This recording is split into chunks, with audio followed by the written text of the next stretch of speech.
Excellencies, distinguished guests, ladies and gentlemen. Am I audible in the system? Yeah, thank you. On behalf of the Permanent Mission of India, we extend a warm welcome to everyone who is joining us here today in this room, as well as who are joining us through our webcast. It's a pleasure to co-convene this panel discussion, Khadi Goes Global, Empowering Women Through Sustainable Production and Consumption, along with our civil society partner, All India Women's Education Fund Association, IWEFA, and FICCI Flow. At the very outset, let me describe Khadi for, I think, a very small number of people maybe in this room who would not be familiar with it. Khadi is a process of creating hand-spun yarns and hand-weaving them into fabrics. But that doesn't fully describe Khadi. Khadi is much more than a fabric.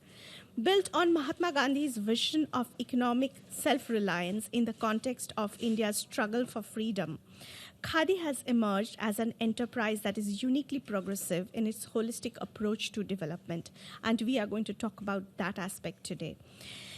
As we commemorate this year the 150th birth anniversary of Mahatma Gandhi, today's discussion is an attempt to shine light on one aspect of his rich legacy that continue to guide us on our paths.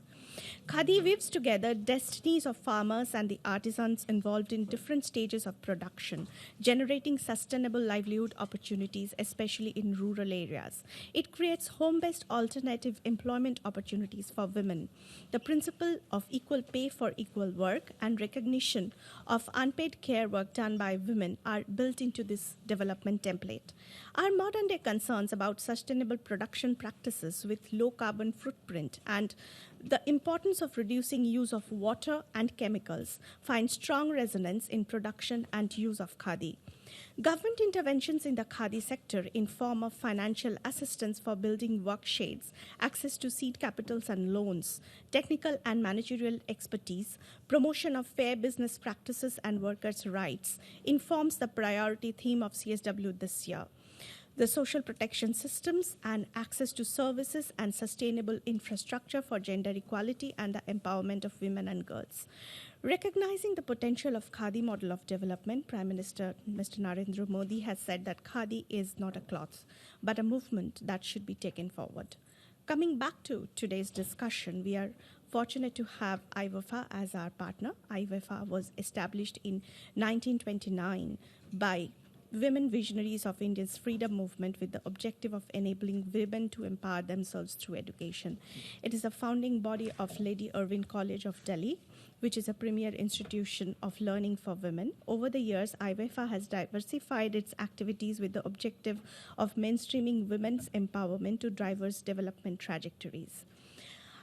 Today, we are going to see a compendium of case studies from Khadi promoters in India, which IWEFA has brought out in collaboration of Ministry of Micro, Small and Medium Enterprises of Government of India and Fashion Design Council of India.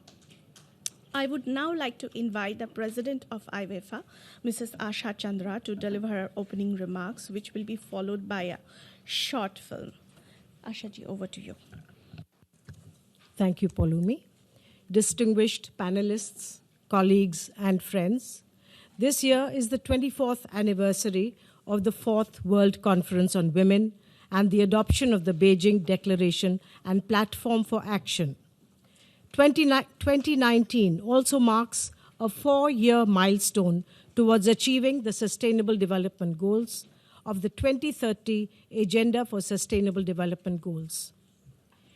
In 2016, when conversation at the CSW was about making the SDGs better known, IWEFA's contribution was a publication, A World We Women Want, compendium on women's voices and good practices towards achieving the Sustainable Development Goals, with case studies from India, South Asian Association for Regional Cooperation, SAARC, and from the nations of Africa.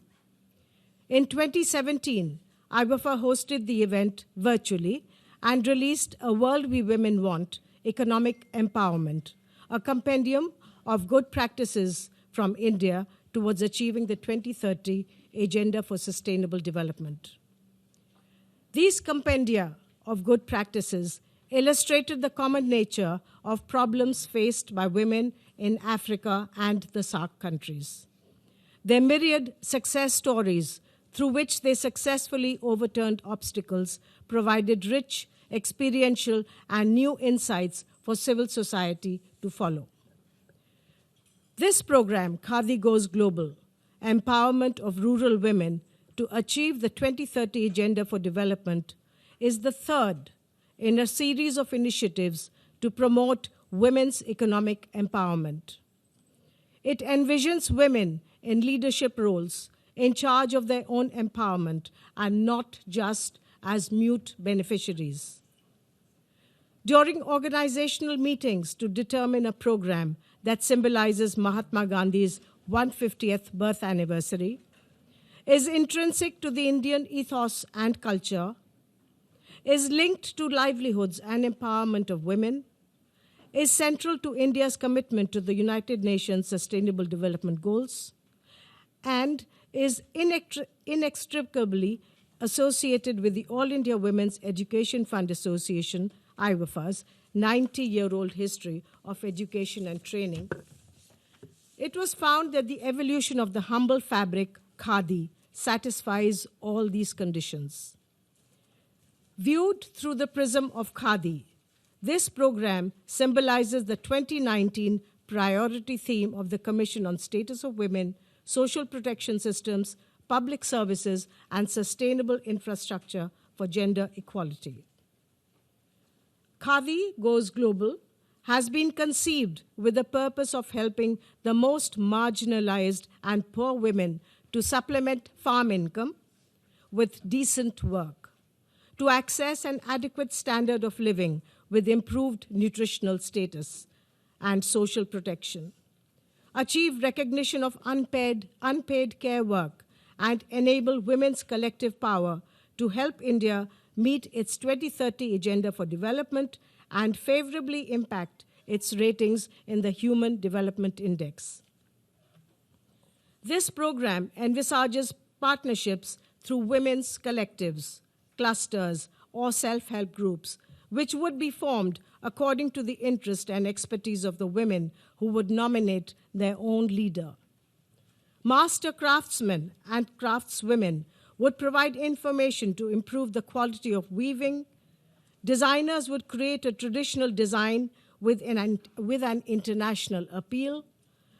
Master cutters, tailors, embellishers, and finishers would stitch garments according to international requirements and as per international standards overseen by the organization.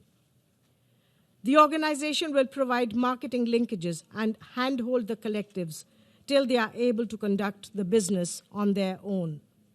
Such an initiative on a pilot basis is being considered in the aspirational district of Bolangir in the Indian state of Odisha.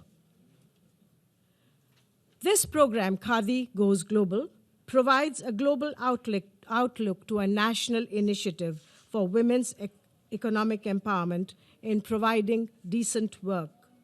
It enables women's collective power, recognizes khadi as a zero-carbon footprint industry that has the potential to impact climate change, acknowledges unpaid care work as the program provides home-based income generation, realizes the need for gender financing for rural women in khadi.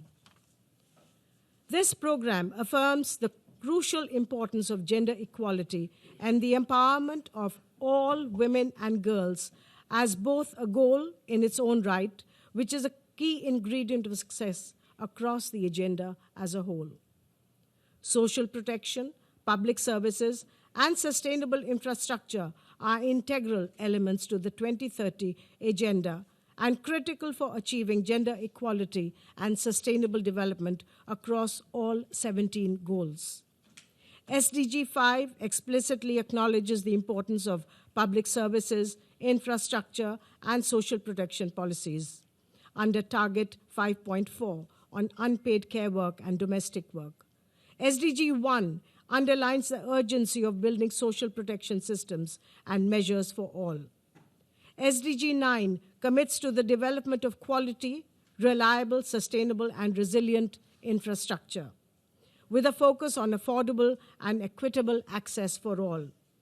And SDG 10 calls for fiscal, wage, and social protection policies to progressively achieve greater equality. Sex disaggregated data continues to portray women as the most excluded in social protection.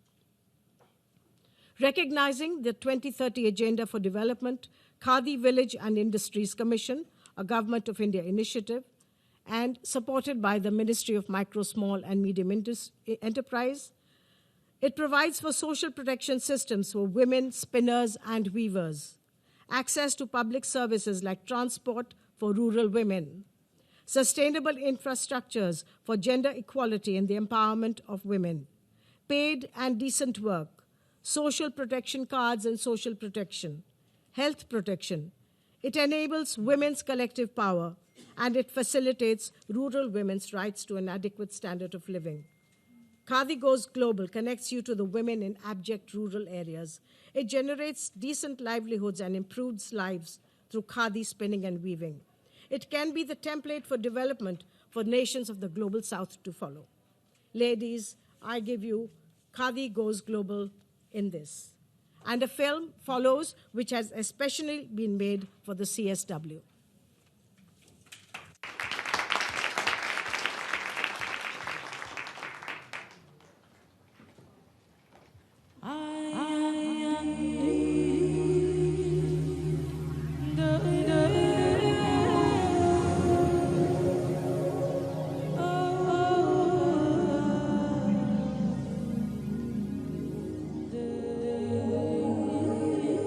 Have you ever witnessed how a wonder is born, and have heard the subtle music, so striving to form, to bloom, to think, yet seeking a wish?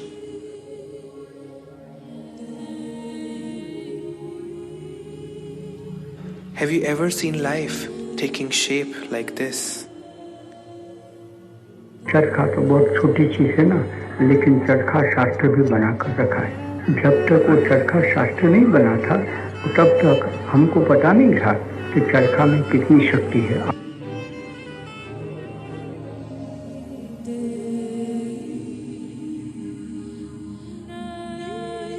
Gleam, grin, shine with every touch to the core. All streams to become one river with only one shore.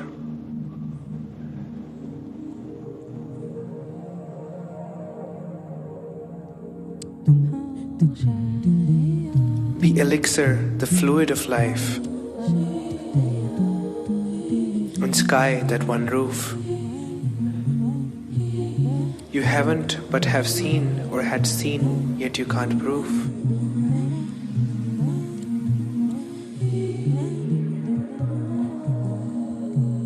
Revolving around the universe grand, day turning into night, night opening up to a day.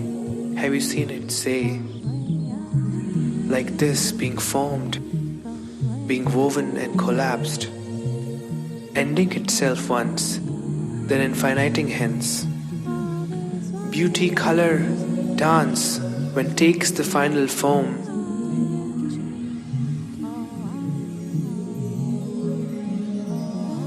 Colors one's life, this one life long.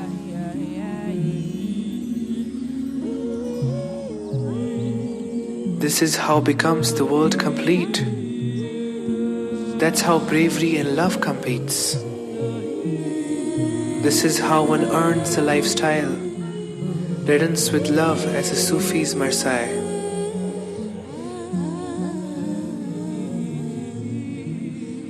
This is how the infinite fills the body, ephemeral life, and the infinite khadi.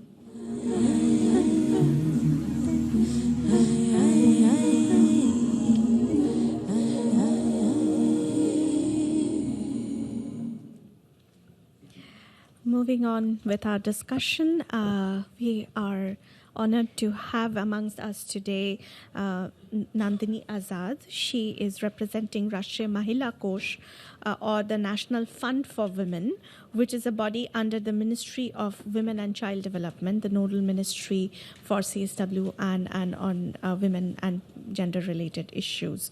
The fund, among other areas, extends microcredit to women entrepreneurs and self-help groups in the informal sector. I would now pass on the microphone to Madam Azad for her intervention. Thank you.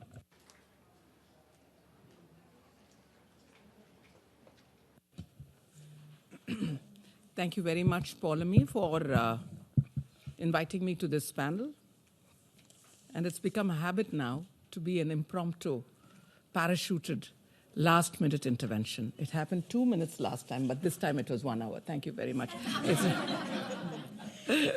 So, first of all, I'm so happy to be here because the Ministry of Women and Child Development is the focal point for the UNCSW back in India. And due to various considerations, this year we were not able to organize a panel, but we're so happy to see such a interesting concept linking ideology to practice, theory to practice, a continuum from the grassroots to the highest level of policy advocacy, not only at the national level, but at the global level. And for us, from the feminist and the women's movement, so it's very exciting that the government and civil society meshed together into this beautiful weave of Khadi. Congratulations once again to the organizers, to the Permanent Mission of India, to all of you for having, this film is also so inspiring and shot. It's really beautiful. So congratulations. Now, I'd like to tell you a little bit about, why I'm here. I'm on the International Cooperative Alliance, which is one of the largest alliances of cooperatives, over 1,000 cooperatives all over the world. And I became the first woman in 50 years to join the board of the oldest cooperative union in the world, the Raiffeisen Union. 50 years it took them to have a woman. So, but anyway, I mean, that was interesting. It was all European bankers, so it's an exciting thing. Thank you so much. The Rashtriya Mahila Kosh, I have been working with them for the last 4 years, and I chair their outreach committee for the loaning aspect. It's the National Women's Credit Fund. It's one of the oldest credit funds in Asia, 30 years old. But it has its ups and downs, so you have very good offtake of loans, and then sometimes you have, how banks operate. So I'm not going to tell you, about the high offtakes and then the default and how we reinvest, etc., recapitalize, etc. So this fund actually was started in 92 with a lot of civil society energy. And it said that we must make micro loans, but it has to be 50 lakhs of rupees, 1 crore, 4 crores, and it has to go to organizations, cooperatives, even state governments, which, practice this whole self-help, women's credit, marketing, the backward and forward linkages, etc. So given that, now we have now also a new concept of the e-Mahila Haat, which is very interesting. This is the first time at the national level you have a marketing portal for women artisans, self-help groups. So we have about 6,000 products that we have identified on the e-portal and about 5,000 artisans, I think. And we are now going state by state to mobilize the state governments to bring in more products into the portal, because I think digitalization has become a way of life in many parts of India. Where I come from South India, I mean, my own organization that I represent, which is one of the largest in Asia, the Working Women's Forum, which is an iconic movement going on to say half a century now, has 600,000 women workers. We've given 300, 400 loans, equivalent to the Rashtriya Mahila Kosh. And all small loans are million loans The repayment rate, of course, ours is very good. 99.7. I don't know what the government one is, but the government averages are mostly on the 50s to 60s to 70. So what did we do 40, 50 years ago, where these very small, groups of women, created this bank? So when you talk about SDGs and talk about gender equality, if you're not going to talk about the other 5-7 SDGs, gender equality will not. So here we have in the Working Women's Forum and the Indian Cooperative Network for Women, we are self-sustainable. We don't have any donor money. And that, I think, is a very key thing because resources are getting smaller. So therefore, I would commend people from the NGO sector to try to move into the cooperative sector. So we are not plush, but we are sustainable. We survive. We don't take money. So this is what Gandhi, if you look at Mahatma Gandhi, he talked about self-sustainability of the villages and slums. And this is something these very poor women who are weavers, who work in 267 trades, hawkers, vendors, lace makers, you name it. But I'm away. They are running their bank of 300, 400 crores. They have a 99% repayment. They talk to prime ministers. They talk to presidents. They had Mrs. Clinton sit with them for an hour. So therefore, the ethos of what Mahatma Gandhi said is very much available, whether you look at the Rashtriya Mahila Kosh groups, you look at the Working Women's Forum, ICNW, which is going to reach half a century. So therefore, poverty is there, but it is the poverty of not only economics, but here is the empowered woman to whom poverty is in the mind. They have created their own infrastructure, resilient infrastructure, banking infrastructure, healthcare, microfinance, capacity building. So therefore, I urge all of you to come visit us at the Rashtriya Mahila Kosh, not only for loans, but to look at our marketing portals. Maybe you don't need them, but your organizations may sometime look at it. We give the lowest interest, 6%. Nobody in the market is doing that. So therefore, I would say that this whole discussion is really what I see as the whole Indian concept and value of self-help group, which was the 20th century innovation that India gave to the world, where poor women are poor economically, but they have empowered themselves through groups, through continuums, through forward and backward linkages, and empowered to stand by any president or prime minister in the world. Thank you very much. It's a great honor to be here. Our next speaker is Rita Menon. She is a former secretary to the Government of India. She has headed the Ministry of Textiles and has been the CMD of India Trade Promotion Organization. Currently, she is the chairperson of the governing board of the Lady Irwin College. And in her intervention today, Madam will touch upon Khadi as a fabric of freedom, fashion, and finance. Thank you. Thank you, Paulomi. At the first instance, grateful thanks to the Permanent Mission of India to the United Nations for enabling this event for IWAFA and India. Friends, Gandhiji famously said, "A nation's culture resides in the hearts and in the soul of its people." To put the matter into perspective, Khadi means hand-spun and hand-woven cloth.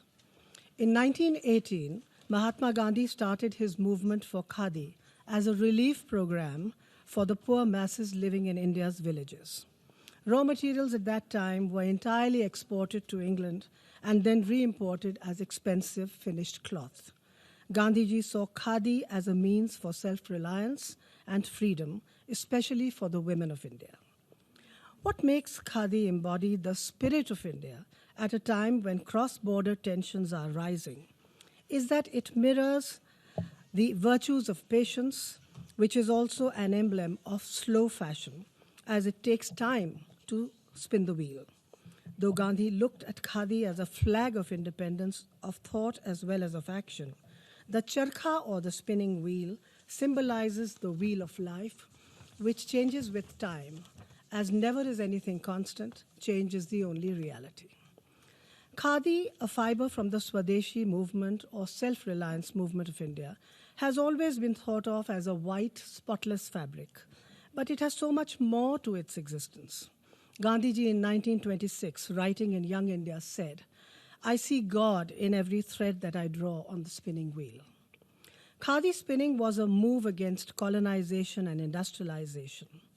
With the deindustrialization of India came the exit of the charkha, or the spinning wheel, and the other village industries as well, such as the oil press, ginning and dyeing industry, and so on.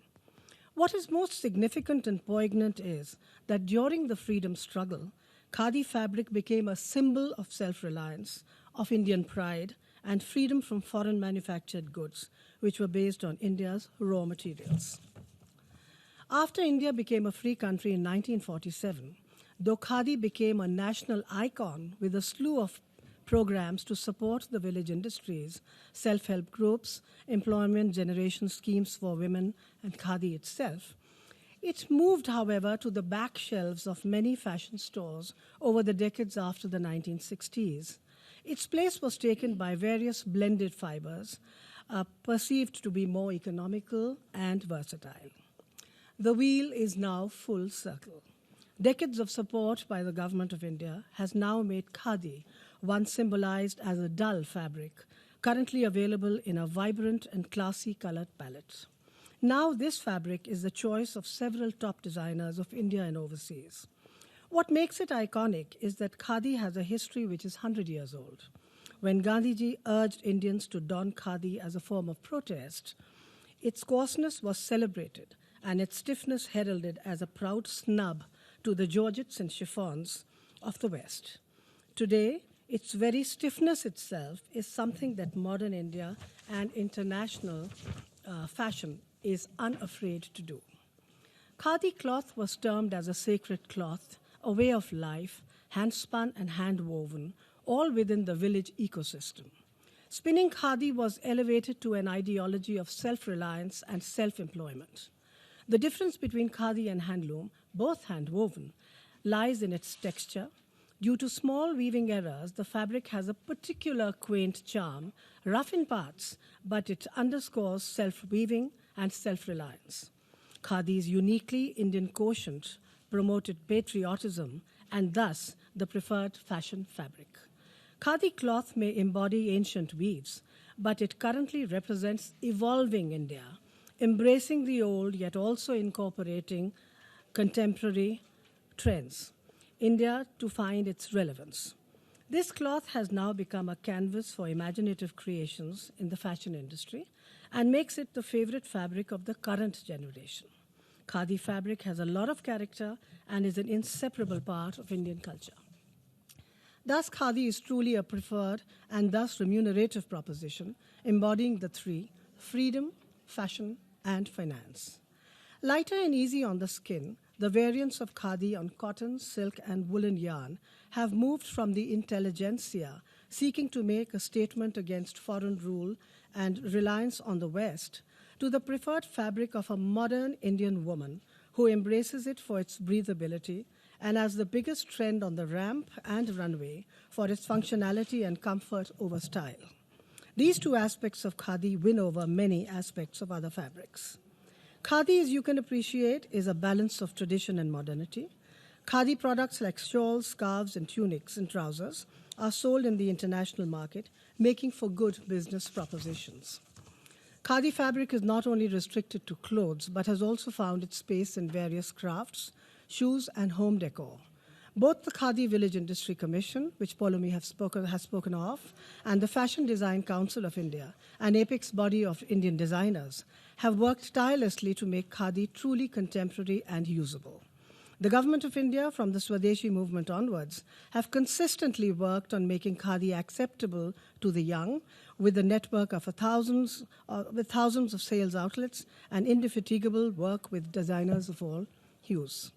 Finally, I can say with a high degree of satisfaction that the fabric that was initially available only in a single almond hue is now presented in 30 alluring shades, gaining global recognition as never before, grabbing the eyeballs of international designers and wearers. The importance of sustainability has played a crucial role in the evolution and resurrection of Khadi. When the world is giving a deeper thought to sustainability, the remarkable part about Khadi is its capacity to be isothermal. It is warm in winter and cool in summer. Recognizing that khadi is indeed the symbol of freedom, fashion, and finance, the Government of India has, since the inception of India as a modern republic, framed a large number of projects and schemes to make khadi and village industries into veritable financial successes. With schemes ranging from support to women's self-help groups, village cooperatives, design, processing, and marketing hubs, subsidy and interest subvention, skill development, designer training, making available skilled designers for design options, etc. We can say with pride that the efforts to make khadi a fabric of the young has truly paid off. A number of international bilateral organizations like DFID or the multilateral organizations like the World Bank have assisted in the growth of khadi through programs of microfinance and employment generation for women. The beneficiaries of a number of programs supported by various organizations and ministries have only one vision: promoting khadi as improving the lives of men and women through inclusive growth, empowerment, and financial independence. Few nations have used fabric as a tool of freedom. India has, and that is the reason that khadi continues to amaze and inspire over 70 years after India gained independence. Thank you for your attention.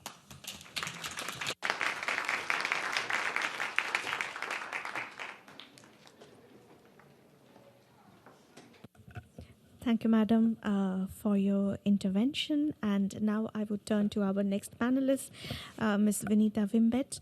She is the chair of India ASEAN Women's Business Forum. This forum oversees and promotes cross-cutting issues concerning women entrepreneurs and policymakers in the region. And we would like to hear from her about how we are fostering stronger ASEAN-India linkages through khadi initiatives. Vinita ji, over to you. Thank you, Palumi. I'd also like to thank IWIFA and Asha Chandra in particular for having Flo here. Our president was supposed to be here, but her flight is delayed, and unfortunately she's not here. I'm going to talk a little bit about khadi and maybe the cross-culture of textiles between the ASEAN countries and India.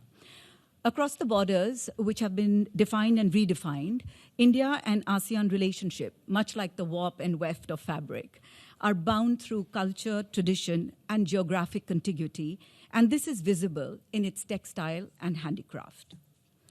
Historical narrative states that in 65 AD, a fleet of ships from South India sailed eastwards. An Indian prince sailed to a golden land and married a Nagi princess. Her father gave his lands to him to rule over. The land is called Kamboja, and that is the legend of how Cambodia came into being.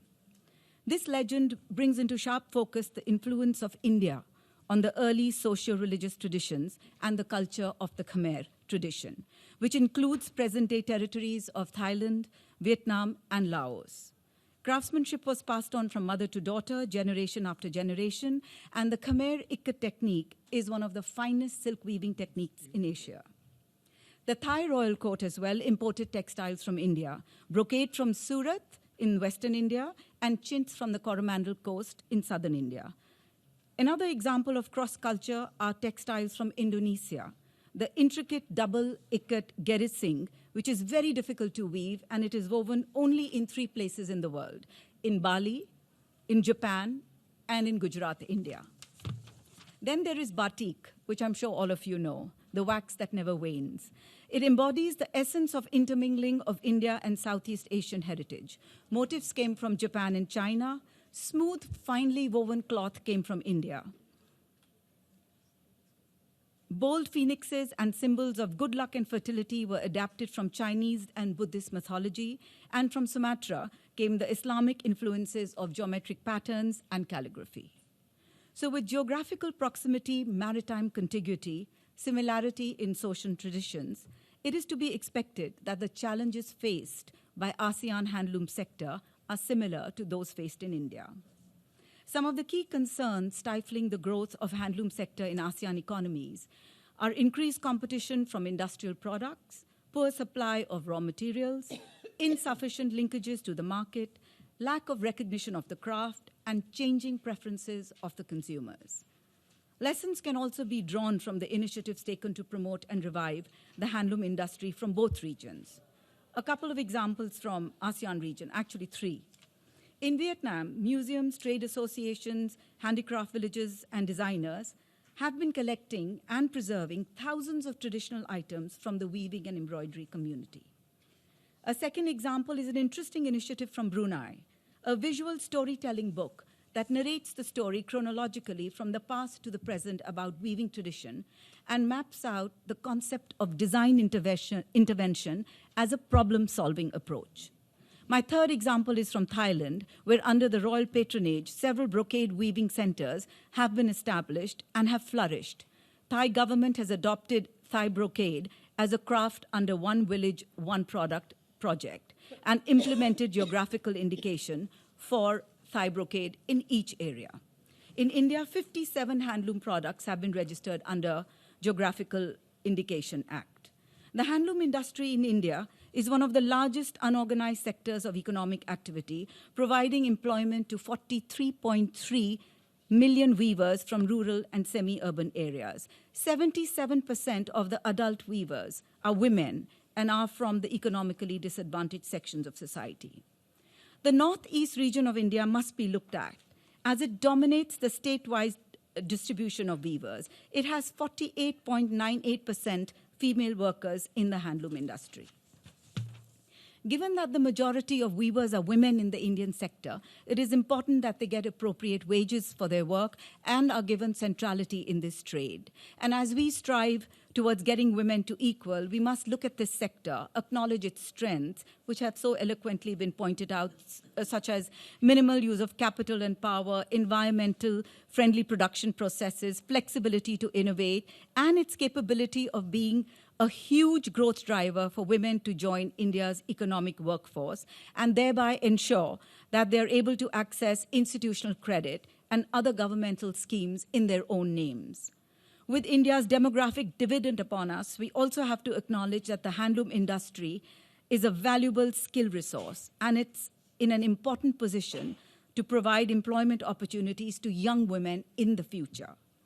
A conscious attempt is being made to align product activities to the Government of India's schemes and subsequently link them to the goals and targets of the Sustainable Development Goals. The Indian government has given a massive institutional support framework to the handloom sector, from providing concessional credit, support to several block-level cluster projects, marketing assistance, yarn supply schemes, export promotions, and many, many others. The India-ASEAN Women's Business Forum has provided unique opportunities to the women from both these regions. Books have been published, young designers have been promoted. And one of the major measures towards strengthening synergies between India and the ASEAN countries is to improve connectivity through land, sea, and air in the northeastern region of India, which will bring down the overall cost of movement of goods and services, give boost to bilateral trade, strengthen the business ties, and benefit of which will accrue in the form of greater export of handloom products from both countries to both countries. Thank you.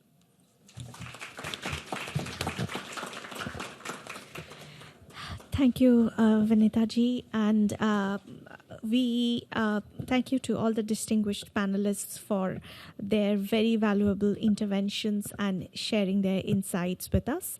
Amongst us today, we also have a team from IWEFA who are working on different aspects of Khadi-related development model, and we would request actually 3 of those IWEFA representatives to make presentations.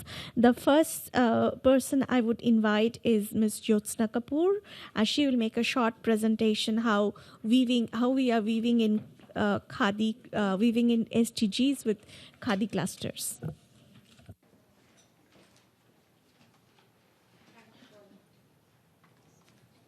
friends, I'll take you to the clusters and how the policies and schemes which government has formed in the last 10 to 12 years, how they are helping us out to reach and take them out from the power. Can you please press the button and use the mic?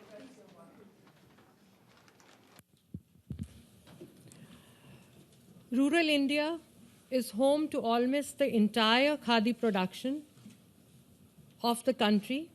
Spinning is either home-based, with the women working part-time for 4 to 6 hours daily, or workshed-based, where the workers put in 7 to 8 hours in the factory-like conditions. As the women help in farm work during the sowing and harvesting conditions,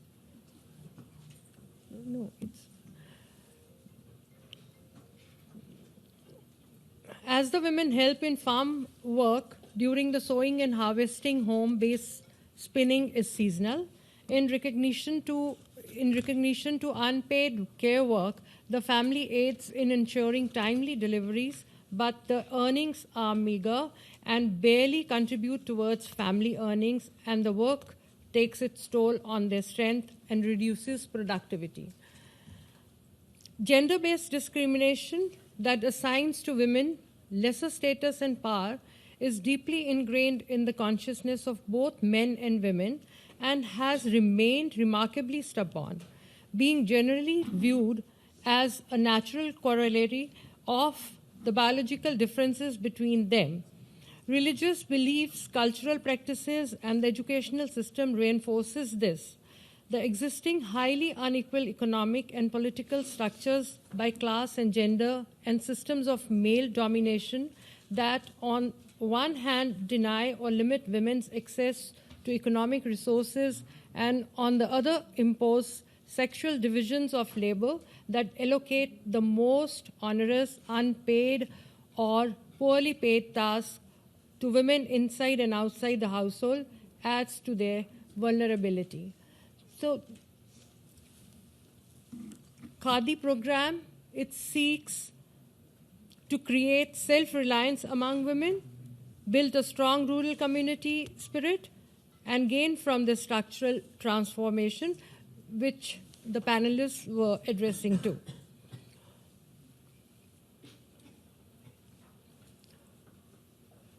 While addressing the material condition of rural women, KVIC seeks to strengthen their position within the home and society by drawing attention to the multiple roles they play as workers, as carers, and or as citizens. It recognizes the role of gender in the institutional delivery mechanisms and policies. It studies how the program policy could invert existing gender relations in the household, community, as well as in the market and the state, allowing women more time to partake in decision-making or labor market participation. So, organizing them from a single household to a work shed has brought a lot of change. Next, please. Implementation of Khadi Reform and Development Program, empowering Khadi artisans by organizing Khadi activities under producer companies, that's PC model commonly called, and formation of SHGs among Khadi artisans. What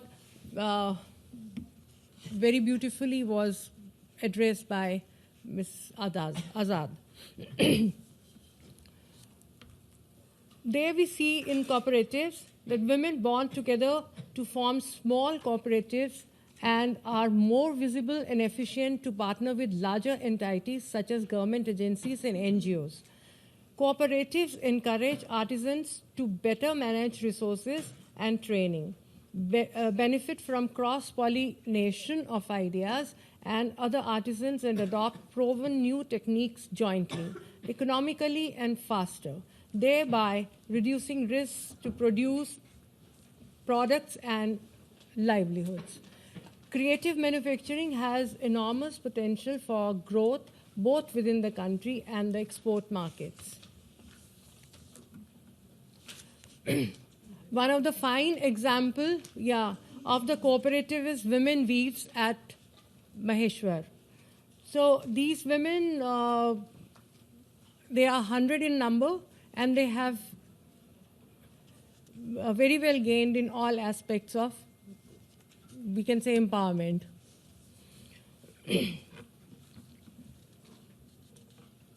In microfinance programs under the workshed schemes, women learn how to increase their income and use their savings to improve the health, education, and nutrition of their families. Participation of women in microfinance programs is highly regarded intervention in the rural areas.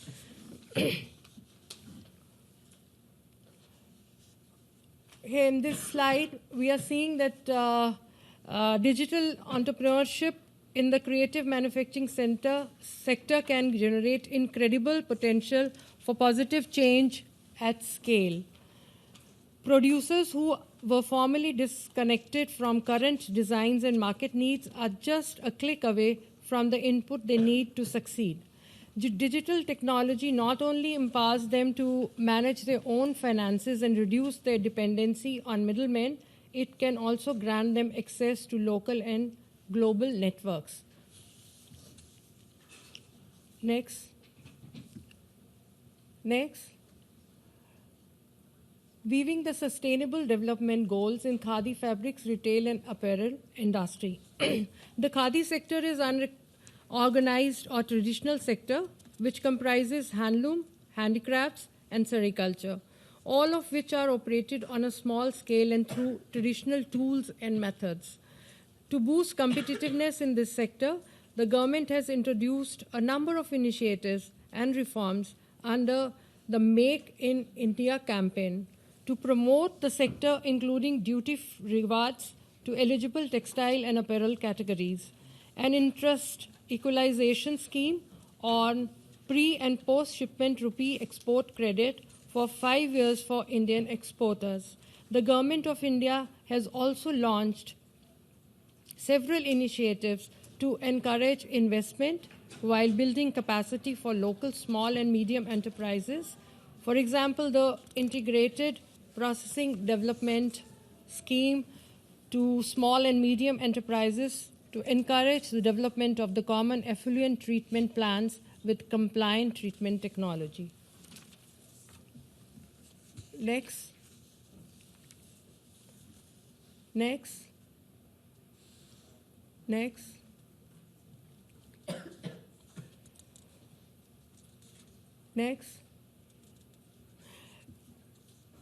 Introduction of branding in the Khadi sector. As we see that the key objectives of Khadi branding are guarantee genuineness of Khadi and Khadi products produced in India, handspun, handwoven, and natural fiber. Establish an unique identity for Khadi, improve customer awareness, increase popularity of Khadi. So brand serves as a face of the Khadi fashion sector and can leverage market penetration, customer relationships, and the ability to shape market trends to drive the sector towards a more sustainable future. Next. A review on the SDGs at the target and indicator level identify which goals Khadi sector can directly impact through commercial, shared value, and corporate responsibility activities and strategies. As a result, identified 8 SDGs priorities which are directly relevant to the Khadi's operations, business, and supply chain. Climate change is recognized as a cross-cutting issue, contributing to both the environmental and social impacts across the supply chain. That is SDG 13. Next, the greatest advantage of Khadi is that it carries the lowest carbon footprint. Production of 1 meter Khadi fabric consumes just 3 liters of water against 55 liters consumed in the conventional textile mill. Many questions the ecological impact of Khadi, citing reasons such as transportation and packaging as extremely carbon intensive. However, the hand-woven fabric has a much smaller carbon footprint, 28% less, even when shipping is factored into the equation. The making of Khadi is eco-friendly since it does not rely on electric units and the manufacturing processes do not generate any toxic waste products. In fact, In some states like Maharashtra and Madhya Pradesh, organic khadi is produced by avoiding all chemicals involved in the farming of cotton and during weaving and dyeing fabrics. Next.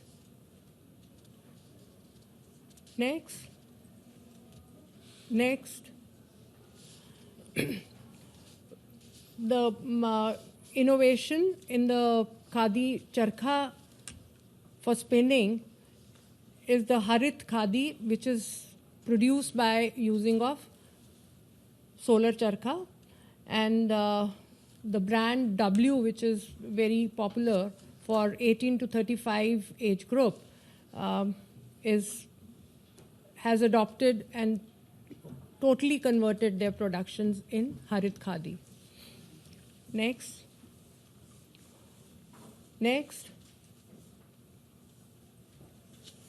Now, growing collaboration trend between brands and suppliers has spurred innovation that have potential to accelerate solutions for many sustainability challenges within the sectors. Next. Leading practices in multi-stakeholder partnerships among Raymond Limited has launched sub-brand Khadi by Raymond, a move in line with Make in India initiative. Arvind Mills, they work with more than 25,000 BCI farmers, where 9% are women.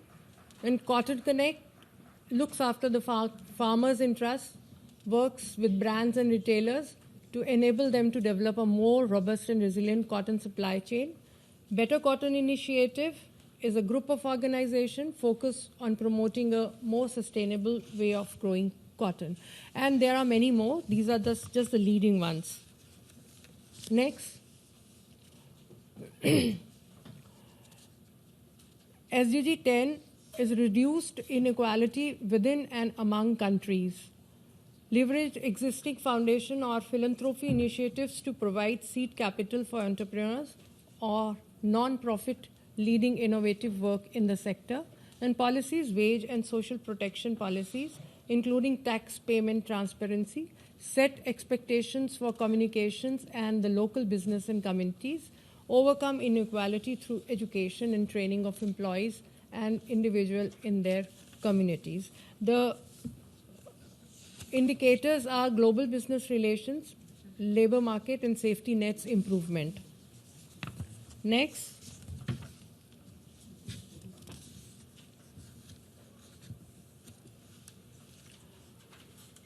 SDG 12 covers improve resource efficiency around products and services with the aim to decouple economic growth from environmental degradation, integrate product stewardship, responsible waste and chemical management unit, and more certified fibers as a share of production.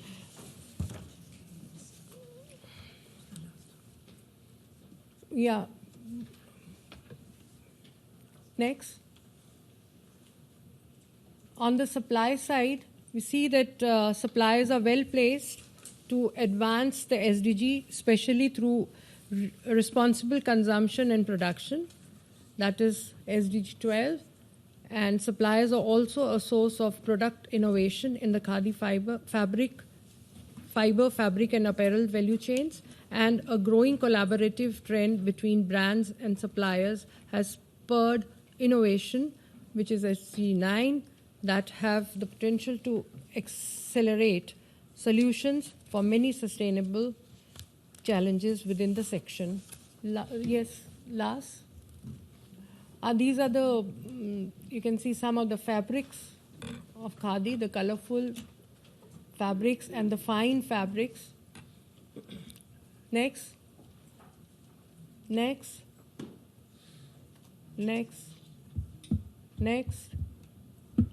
So we see that khadi is sustainable not only because it doesn't harm the environment, but also because it provides employment and opens the gate for health and sustainability. Thank you.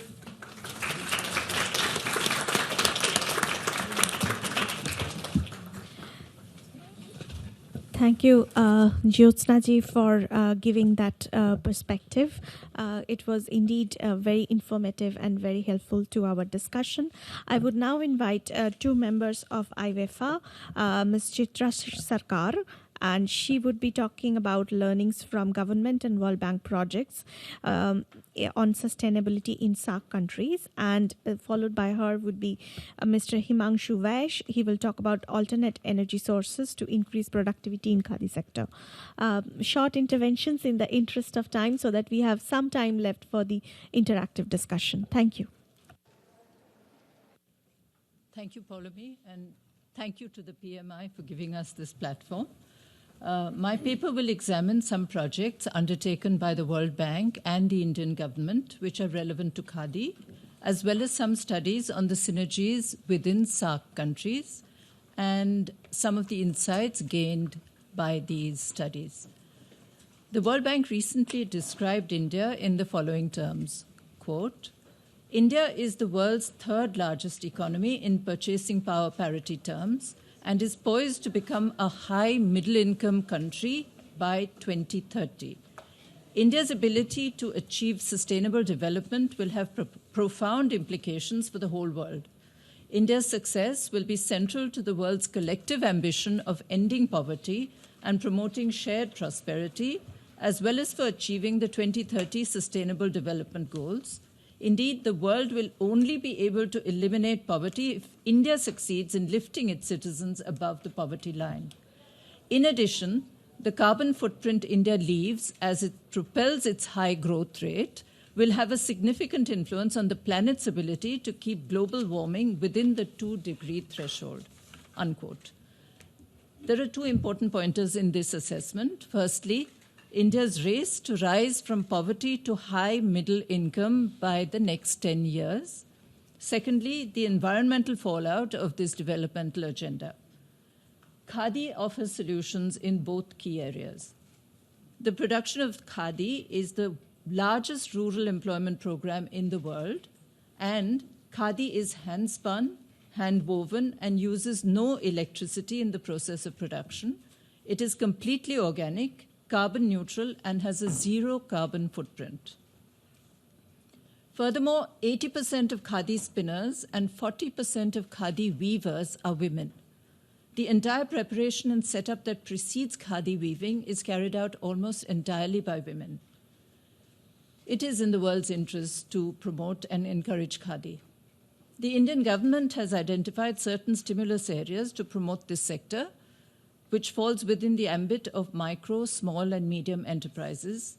These are access to credit, access to markets, technological upgradation, ease of doing business, and a sense of security for the workers.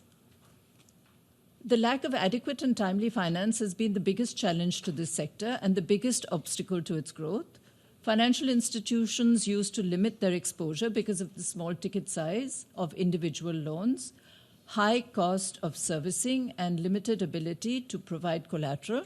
However, a new government policy stipulates that loans up to Indian rupees 1 crore, that is 10 million, may be sanctioned within the hour on an online portal. All public sector undertakings of the Government of India must compulsorily procure 25% from such micro and small enterprises. And out of the 25% procurement mandated from MSMEs, 3% is reserved for women entrepreneurs. The World Bank also introduced the Rural Women's Development and Empowerment Project to promote the economic development of women. The findings from this project were that the coverage of skills-based training was very good, but it suffered because it was not adequately linked to support and guidance in how to prepare, plan, and implement income-generating activities. Linkages to markets and market surveys were also missing. The overwhelming risk was that self-help group members got trained in skills which they were eventually not able to use, or that they initiated income-generating activities without proper assessment of the economic soundness of the enterprise. This concern is addressed to some extent through the introduction of the Market Promotion and Development Assistance Scheme launched by the Khadi and Village Industries Commission. It is a unified scheme to include publicity, market promotion, and market development assistance. The overall objective of the scheme is to ensure increased earnings for the women weavers. It will also enhance marketability by providing support for new products, design intervention, and improved packaging, and also the improvement of marketing infrastructure. We shall now take a quick look at Khadi synergies between SAARC countries. In South Asia, both India and Bangladesh have had a long history of quality handloom production. Bangladesh is well known for its Jamdani and Tangail cotton weaves, while India has a very wide range of handloom products. A policy research paper published by the World Bank in February 2019, which is just last month, contains the following observations. In South Asia, textile production is one of the largest manufacturing sectors that plays a vital role in employment generation and export. Intra-South Asia trade in this sector has grown at a compounded annual growth rate of 16%, while its trade with the rest of the world has grown at 10%. Specialization in different product lines could play a pivotal role in fostering backward and forward linkages. Such value chains could be powerful drivers for developing regional networks. India specializes in the upstream segment, supplying intermediate inputs like silk, cotton, yarn, and fabrics to Bangladesh. Bangladesh specializes in the downstream final apparel segment. Further reforms in trade policy and facilitation will help both countries take better advantage of value chain linkages.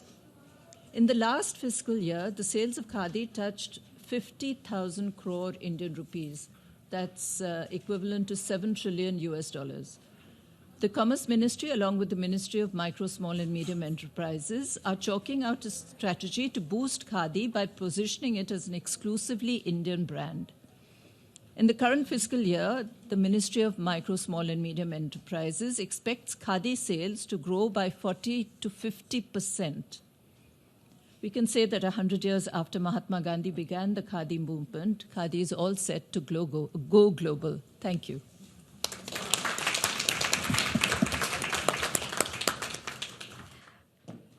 Thank you for those words. And now I invite Himanshu to make his intervention. Just to remind that we are running short of time, so keep it short. Thank you. Thank you, Palmiji. I am grateful to all the people who have assembled here to understand this very important topic. When we are discussing sustainability and the future of mankind, we can't escape from increasing the dependence on renewable sources, minimizing the dependence on scarce natural resources, and cutting down on use of polluting materials, including non-biodegradable materials, and minimizing the use of water. Further, as human beings have evolved, they have become more sensitive to avoid use of materials which involve cruelty to animals and even use of material of animal origin, that is, cruelty-free and vegan. The decentralized way of working is generally more sustainable. This has been found in many areas like waste handling, water recycling. In the short term, it may appear to be costly, but in the long run, sustainability is more important. So is the case with Khadi, the cloth woven on handloom from cotton, silk, or woolen yarn. The multifarious advantages of this zero carbon footprint green fabric will endear this to one and all. As was mentioned, Khadi consumes only 3 liters compared to 55 liters for a meter of cloth. It is a sustainable, employment-generating, eco-friendly product, sale of which brings earnings to the most marginalized sections of society struggling to make two ends meet. Since even the inputs are all natural, they provide markets to farmers growing cotton, shepherds who produce wool, and cultivators of silk producing silkworms. Since most khadi workers are women, proliferation of this product becomes an important tool to empower women. As human beings, we need to consider whether we can plan our lives on highly automated production in all spheres of life, or have a balance so that robots and humans can coexist. It is in this background that the economics of making khadi needs to be understood and promoted. Khadi offers many distinct advantages which entitle it to be considered as a fabric for the rich, and fashion designers have started taking it for their designs. To reduce costs, there is a need to increase production and productivity per person to make it a cost-effective product for the common man. Investments in R&D are also required to make the product to the next level, to make it a premium product for those who can afford. Traditionally, khadi has been a hand-spun, hand-woven fabric. This involves a lot of drudgery for the artisans who make it, often leading to health hazards and very low earnings. It is to overcome this drudgery and improve the economic viability that the need emerged for powering the whole process from spinning to weaving and finishing. All these processes need to be mechanized and available at the grassroots level to make the movement sustainable and empower the rural women and households. Among the sources of energy, solar emerged as the obvious choice, considering that a large number of households in rural areas do not have assured supply of electricity. However, to increase reliability and reduce recurring costs, hybrid systems using grid-based power and solar could be the more viable option.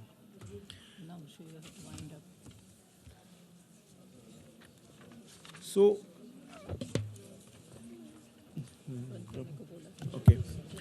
So, from a normal charkha, which costs about 13,000, we have come to solar-powered spinning wheels, which can run 36 spindles to produce 100 yanks in the same time as it took 25 hanks for the person. The weaving process is used to generate unique and artisan designs to suit the needs of fashion designers. So from an earning of about 200 rupees per person per day, this process has been able to Excuse me, increase it further. Himanshuji, if you could kindly wrap up, because I think our guests for the next event are also coming in, though we started 15 minutes late, so we will continue for some more time, but we would want some time for some questions or comments from the floor. Thank you. I will just say that, and at the end, that the clothes I am wearing are made from khadi. I request all those who are wearing clothes from khadi to stand up and show the different designs which are available. Mm-hmm. Yeah. Mm-hmm. Yeah. Thank you, Himanshu, for those valuable words and talking about energy, use of solar energy as an alternative source of energy for the khadi sector. With this, I would request anyone from the floor to have any questions or comments, or we will take all the questions at a time, maybe three. We could, I think, respond to only three. So, madam, to my right.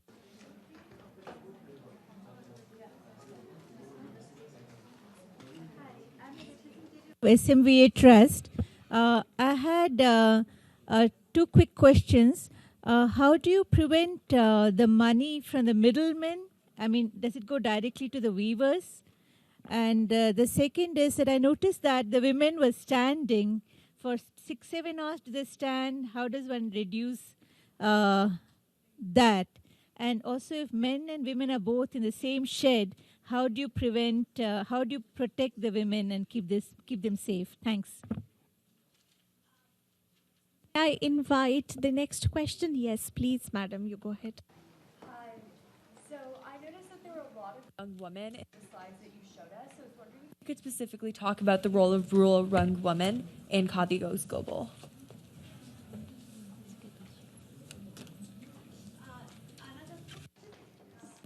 Please go ahead.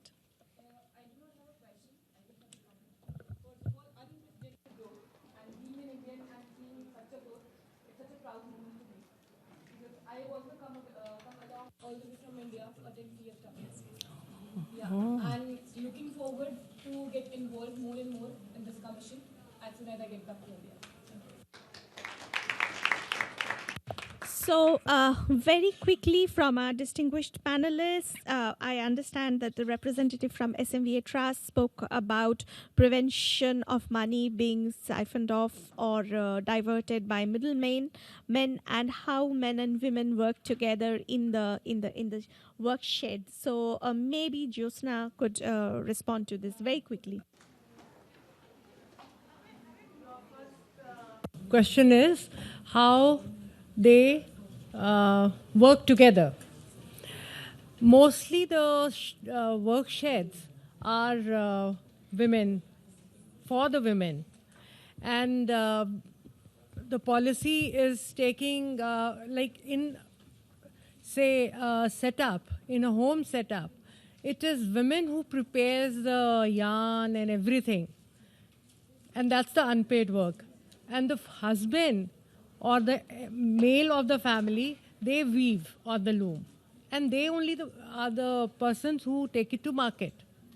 But in a shed, the program is such that women is trained and taught not only weaving and spinning, but some of the slides, if you remember, I was rushing through, they are also taught how to click the product, put it on the website. Yes, and that way they are connected directly to the market. That answers your first question also, omitting the sales or direct, without agents, sales without agents. Thank you, Jyotsna, for this. Yes, ma'am. You see, this story of middlemen continues and continues less and then continues more. Because, there's been a lot of effort to get rid of it. Because I remember at one time, 30 years ago, we have the lace makers from Andhra Pradesh. We had gone to raise awareness, and I was nearly beaten up by an exporter on the train, on a third-class compartment. So, you see, it starts from that continuum. Till now, the government is doing all those linkages, etc. You've credit, you've got a good marketing, etc. But I think it's the role of the organization to build the capacity of the woman to resist the middlemen. And how do you do it? Alternative marketing. Also tell them, you pick up the lace and say, hey, you're weaving it for 10 rupees. He's selling it in the US market for 5,000 rupees. You've got to tell them because they have no options. They quickly go and give it. They don't even know what they're paying. So I think that raising awareness, because you have a supply side and a demand side. So you have to raise the awareness of the woman worker, silk weaving, cotton weaving, khadi, whatever it is. That is the role of the NGO and the organization or the cooperative. Any of the panelists? Yes, a question. You have to allow yes. Like to, Nandini has so eloquently spoken about the middleman. I'd just like to say that when she says it's the duty of the organizations, something that our organization is doing is trying to onboard these craftspeople. Going to the craftspeople, and we have sort of linked with the big e-commerce platforms and created training programs for the craftspeople to actually learn how to create an e-catalog. Till they get the knowledge of how to create an e-catalog and sell directly to the consumer, this is not going to happen. So organizations like IWEFA, like Flow, have been doing this. Thank you for that. And gentlemen, please, your... So I'm going to be very quick. First of all, I would like to thank all the panelists for the brilliant expose. And this document that you shared I found it very interesting. And on page 23, there's a map there just showing the export. Yes. And I look at it and I don't see any other country from the south. And I'm very convinced about the fact that we've done, in the last 70 years, things have gone just from the south to the north, north-south, north-south, north-south. So what are we trying to do in the sense that to encourage south-south cooperation in order to help achieve this? Because most of the people who need this kind of information, who could benefit from this, are not here. They could not be here today. So what are we doing in that? And she asked me a question earlier, what am I doing here? I said, I was looking at this from the perspective of social entrepreneurship, okay, which is a vehicle we may also use to take this expertise that you have in India to get to other countries from the south. Thank you. I just have a political answer first. Sir, ladies, the Asian giants, the epicenter of the world is no more the United States. You have to move to Asia. There is so much of South-South cooperation. India is flooded with Chinese products. I don't know whether I can say it on a PMI panel. But then, you know, you have so many Indian products. And I go anywhere to pick up, in Hanoi, whatever, made in India. So the point is, I think there is export to the West and the United States, and I'm sure it's large. But, you know, there's no question of, no, South-South. There's a huge amount of thing going, and for us, that's the center of the world. Anymore, not here. Yeah, that's only my political comment. Yes, Sorry about that. I think we have run absolutely short of time. We just have to tell that this compendium, we don't have a time to actually wrap up the discussion. I'm sorry, we can't give the floor to any of the audience who can ask questions. But the knowledge that and the understanding and experience of IWEFA and the government agencies which are working in the Khadi sector is actually in this compendium which IWEFA is presenting today. So we will just have a photo opportunity with that, and with that we finish. I thank on behalf of PMI everyone who is here, who has spared the time to listen to the panel discussion, to all the panelists and our collaborators for this initiative. Thank you very much to everybody. Thank you so much. We're just releasing it.